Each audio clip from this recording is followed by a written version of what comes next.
Kalau kamu dikembalikan ke dunia, kamu jadi orang yang gak iman sama Allah Ta'ala, tapi kamu dapat duit 7.000 triliun. Kamu mau atau tidak? Ya mau. Nyatanya yang gak punya iman nasibnya seperti kamu kok. Yang punya iman walaupun melarat seperti saya, sekarang kami jadi raja di akhirat. Pertanyaan saya, berarti awakmu sugih apa melarat? Sugih apa melarat? Kaya atau miskin? Kaya atau miskin? Lah kok gitu bar salat dongane Allahumma mumet. Habis salat kok masih laporannya keluh kesah. Ya Allah, hidup macam apa yang aku jalani? Ini kira-kira termasuk buat malaikat kaget atau enggak kaget malaikatnya? Loh kamu tuh dalam nikmat kok bilang hidup macam apa yang aku jalani. Itu yang pertama. Jadi kita ini dalam guyuran nikmat yang luar biasa. Tapi kok gak iso ngerasakno tuh, gak bisa merasakan. Ini harus kita bereskan hati kita nih. Ada yang salah dengan hati kita. Dari situ kita paham punya duit itu gak penting walaupun kita butuh. Tapi punya iman itu sangat penting. Maka jangan pernah bandingkan iman sama duit, jangan pernah. Enggak level. Ya enggak level. Makanya orang-orang yang beriman itu enggak pernah gentar menghadapi orang yang punya kekuasaan dan kekayaan model apapun. PNKB, rapaten. Tapi orang ngomong ngono. Itu sikap hati. Maksudnya kalau orang kaya semakin kaya, orang sukses semakin sukses, dia terus dalam kemiskinan tapi punya iman, dia tuh santai saja. Oh, itu Allah yang ngatur, memang jatahnya begitu. Aku seneng jadi muslim, ini nikmat. Paling hidup berapa tahun, setelah itu meninggal dunia kan dia swarga. Gitu aja kok, repot. Paham enggak ini? Paham enggak? Mas, saya mau nanya boleh mas? Contoh kecil boleh ya? Ya, yang jomblo, yang udah nikah nyimak saja. Yang jomblo. Kebetulan di kampungmu ada kembang desa. Namanya Fulanah. Oh mbok goleki ya. Fulanah itu artinya polanah gitu kan ya. Seorang wanita. Namanya Fulanah, kembang desa. Wayu Pol. Jadi Wayu Pol. Sugih Pol. Kayanya luar biasa. Cantik, kaya, solihahnya luar biasa. Terus bapaknya ngomong, kamu akan saya nikahkan dengan dia. Saya nikahkan dengan dia. Syaratnya kamu puasa selama 1 tahun kecuali di hari yang diharamkan. Saya mau nanya, kira-kira berjuang atau enggak berjuang? Sing jomblo, serabi kok mikir ngawur loh ya. Yang jomblo nih loh, sugih pol, kaya luar biasa, cantiknya luar biasa, solihahnya luar biasa. Tantangannya cuman puasa 1 tahun kecuali di hari yang diharamkan untuk puasa. Siap ngelakoni atau enggak ngelakoni? Masya Allah, biar siap. Padahal kalau puasa itu kan yang ngempet makan, ngempet minum, betul? Buat dia, 1 tahun sebentar. 1 tahun itu sebentar, mengingat hasil yang luar biasa. Setelah itu kan pensiun selama-lamanya. Rekoso didik gak masalah. Rekoso didik gak masalah. Kebebasan makan dan minum terenggut hanya dari jam 5 subuh misalnya ya. Jam 5 sampai jam 6 sore. Cuman berapa jam itu? Ya cuman berapa jam? 13 jam gak makan, gak minum, gak jadi masalah. Berarti hanya tidak makan dan tidak minum selama setengah tahun. Setelah itu sugih pol. Masya Allah. Sanggup ngelakoni? Sanggup. Pertanyaan saya, melarat pol. Tak balik lagi. Bukan perempuan tadi, maksudnya dirimu melarat pol, dikasih 2 kalimat syahadat, jadi muslim, melarat pol, sabar 60 tahun, mati tak lebokno swarga sak karepmu. Gimana? Siap terima tantangan enggak? Pilih mana? Kayak sugih pol tapi gak duwe syahadat, mati neraka. Atau kamu punya 2 kalimat syahadat, melarat pol, mati swarga. Yo nyantai, yo 2 kalimat syahadat. Ya 2 kalimat syahadat, melarat gak jadi masalah. Melarat itu kan cuman fata morgana. Mesti saya minta penjelasan nih. Model-model nggak jelas ini.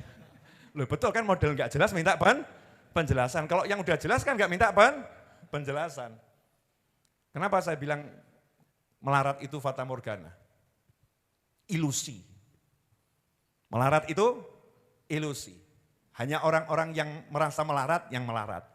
Hanya orang-orang yang merasa miskin yang miskin. Betul ya?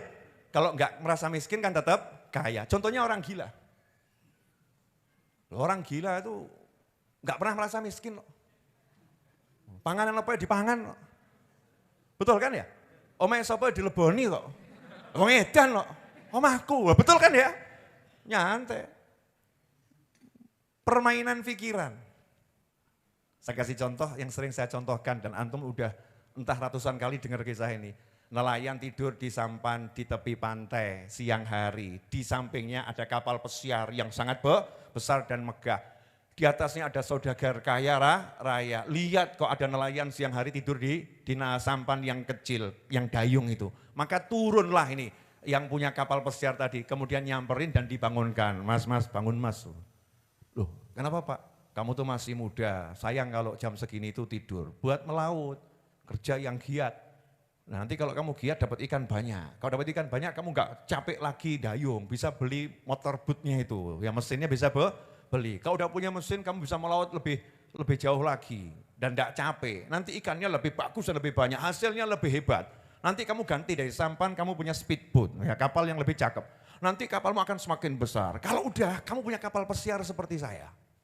Nah kalau udah punya kapal pesiar seperti saya, kamu tidur tuh nyaman, model apapun, asyik di atas kapal pesiar. Katanya anak muda tadi, sudah Pak? Sudah. Aduh Pak, Bapak ini kesian sekali ya. Kenapa? Mau tidur aja nunggu bertahun-tahun. Mau tidur aja kok nunggu sukses. Saya udah sukses Pak, ya nggak perlu seperti yang Bapak pikirkan. Saya mau tidur tinggal ngedak turu, sugih aku ngenteni awak mulak melarat sih, sano. Saya mau nanya, di antara dua orang ini mana yang kaya, mana yang miskin? Ketika dalam pikirannya ini nikmat, ini cukup, sugih, kaya. Tapi ketika dalam pikirannya ini kurang, miskin nih orang itu. Jadi kalau kamu pengen jadi orang kaya, rubah dulu mindsetmu, pikiranmu rubah, sugih aku. Orang dulu kan begitu, nyantai, mangan-ramangan, sementing kumpul, sugih. Saya kira mbak diwalik. Ya kumpul rakumpul yang penting mangan. Sehingga sibuk cari makan, gak sempat kumpul dan gak bisa makan. Ironisnya orang zaman sekarang katanya pergi mau cari nafkah, cari harta buat makan. Tapi gara-gara kerja gak sempat makan. Ironisnya orang zaman sekarang pergi kerja katanya mau cari nafkah untuk bahagiakan keluarga. Tapi gara-gara cari nafkah gak pernah sempat kumpul bahagia dengan keluarga. Sing waras sing ndi? Ini unik tapi memang itulah fakta yang terjadi. Paham sampai di sini? Jadi kalau kita punya dua kalimat syahadat asyhadu an la ilaha illallah wa asyhadu anna muhammadar rasulullah la ilaha illallah muhammadur rasulullah SAW, kita orang yang paling kaya di jagat raya. Cuman sabar hidup sebentar, urip ki sedilu dan Enggak harus 60 tahun, mungkin kamu tuh 40 tahun ya udah berangkat pindah swarga kok. Jadi pilih mana, 40 tahun atau 60 tahun? Loh ya toh ya. Ya memang kan enggak bisa milih ya. Kecuali kalau nanti amalnya banyak ya niatnya panjang umur, biar amalnya banyak. Tapi kalau susah amal banyak, ya minta aja kalau hidup itu lebih baik buatku, hidupkan aku ya Rob. Kalau mati itu lebih baik untuk dunia dan akhiratku, matikan aku. Itu kan bahasanya orang yang memang pede, pengen hidupnya itu untuk akhirat. Cuman saya nggak baca doa itu saya, belum baca. Saya masih, ya Allah panjangkan usiaku dalam segala kebaikan, kenikmatan, ketaatan, keridhaan gitu ya. Masih begitu, itu doa buat level yang next level, orang-orang yang pangkatnya luar biasa. Kita masih yang biasa saja. Boleh dilanjut? Itu kan doa yang diajarkan Nabi SAW untuk orang-orang yang memang sudah paham itu dirinya dalam fitnah, dirinya dalam hal yang tidak nyaman untuk hidup. Lanjut. Ya, yang kedua. Nikmat yang untuk mendapatkannya bisa pakai uang. Ya, mendapatkannya bisa pakai uang. Maksudnya begini. Walaupun kehilangan uang, kita mau dapat nikmat itu. Ya, kita mau dapat nikmat itu. Tapi walaupun kita kehilangan semuanya, belum tentu kita bisa dapat nikmat itu. Mesti rada teka-teki ya. Apa itu? Sehat. Afiah, sehat. Nikmat sehat itu kan jenengan dapat tanpa beli tadi. Betul? Dapat gak pakai beli. Nah kalau nikmat sehatnya lagi pergi, namanya apa? Sakit. Nah untuk dapat sehat gimana caranya? Bayar. Bayarnya namanya apa? Berobat. Maka orang yang sakit kalau pengen sehat, dia akan rela menghabiskan duitnya demi dapat sehat. Betul? Ya kalau sakitnya ringan, mungkin keroan, ya bayar wedang jahe, alhamdulillah sehat. Tapi kan tetap upaya ya, keroi, wedang jahe, sehat.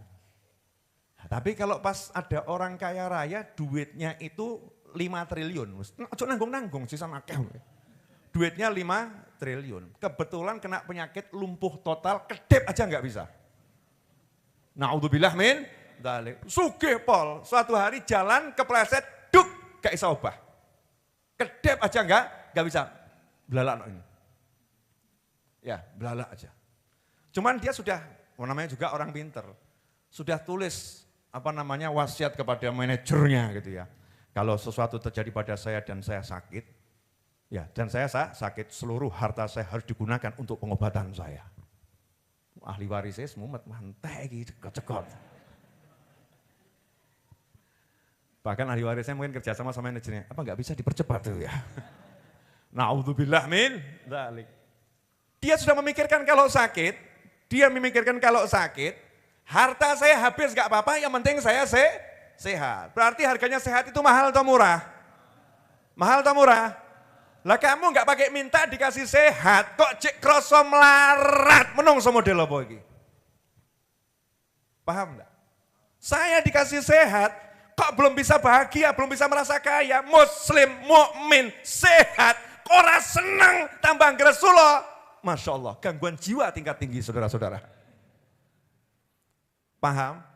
Jadi nanti kalau ada seorang istri sehat, mukminah, terus kok sambat sama suaminya, Mas, hidup kok di rumah kontrakan macam ini, hidup macam apa yang kita jalani, gangguan jiwa itu.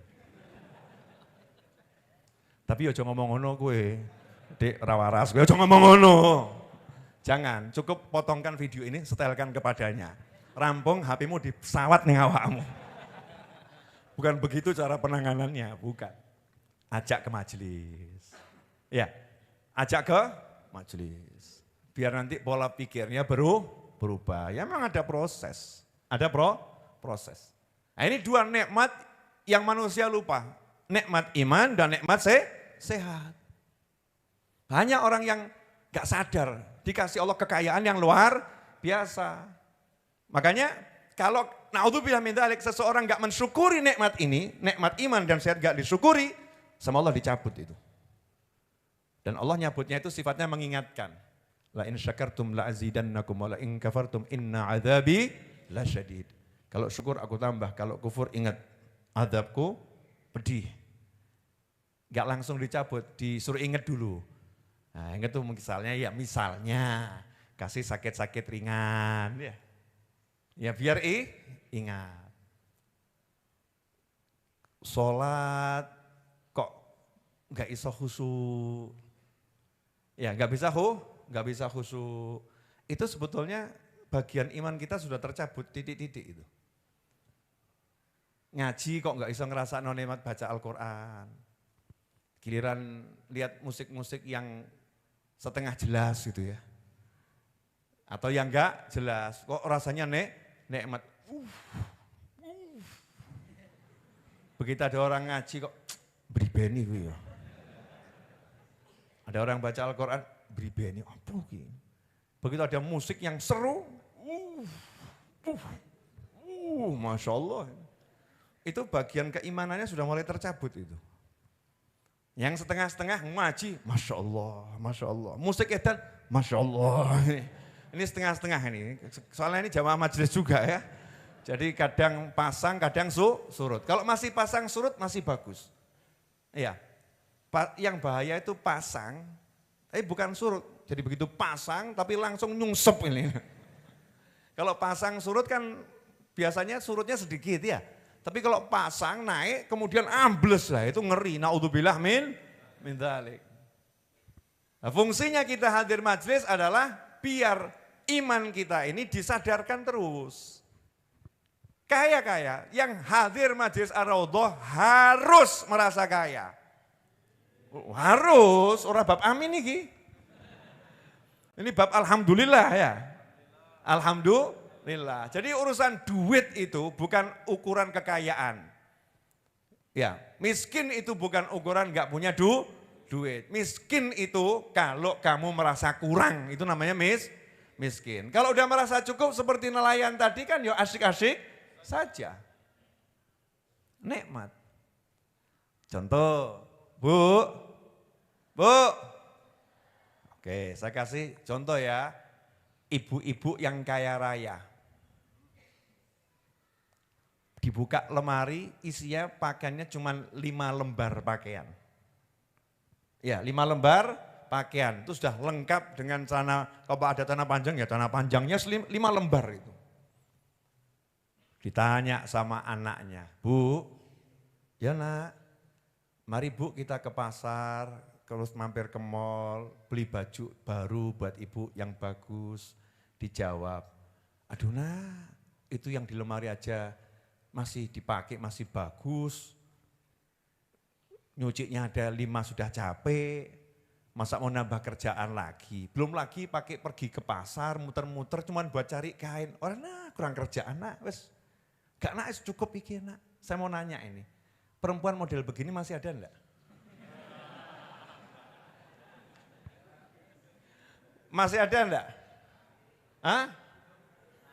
Ada lanjutannya. Daripada waktu ibu habis nak, buat lihat-lihat di toko, ya, buat lihat-lihat di toko, lebih baik ibu lihat wajah ayahmu saja.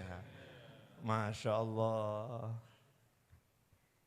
Sama juga suaminya, ditawari sama anaknya. Ayah, ayo ayah jalan-jalan, pergi ke toko beli motor ayah. Jadi biar nanti ayah bisa keliling kemana-mana. Dijawab, ya Allah nak, loh itu sepeda ontel aja gak sempat kepake. Gak sempat kepake. Bapakmu itu senengnya cuman di rumah nyawang ibumu. Masya Allah. Lah ngapain pergi naik motor, nanti ada harus punya SIM, pakai helm, harus spionnya lengkap. Tambah nanti kalau bapak lupa pakai helm kan bermasalah sama negara. Repot lagi, belum lagi nanti kalau lupa servis akhirnya macet, mogok, nyurung, masalah lagi. Tambah motor nak, tambah masalah nak. Lebih baik bapak di rumah saja sama ibu, kami kalau keluar paling kan ke sawah, gandengan berdua menyusuri tepi sawah, jalan di pematang, ingat masa remaja nak, Masya Allah. Saya mau nanya, manusia model begini termasuk waras apa wedan? Ini kan sebetulnya konsep hidup yang benar kan begini ya. Yang benar kan begini, bisa merasa cukup dengan yang dimiliki.